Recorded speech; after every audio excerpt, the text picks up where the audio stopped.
Some of you might remember this fever dream of a TV show from the 90s called The Ferals, where a rat, a cat, a rabbit and a dog all live out in the back shed and get up to a lot of trouble and cause more violence than you'll likely see in an Aussie TV show today. Now, these are on display at the Australian Centre for the Moving Image, including this rabbit named Mixie.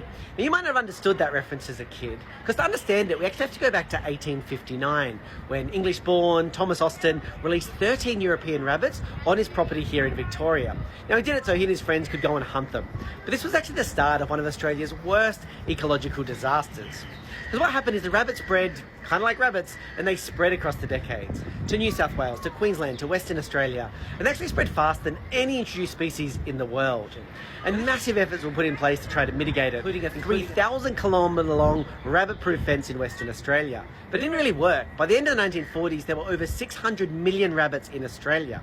In 1950, after a huge amount of research, there was a new weapon in this war on rabbits, the myxoma virus, which led to the disease myxomatosis in rabbits. And this worked. What happened is the feral rabbit population went from around 600 million down to 100 million, vegetation rebounded, farming outcomes improved, and nearly 4 decades later, an Aussie puppet named Mixie would be created, named after this deadly disease that wiped out much of its species. Because that's 90s TV.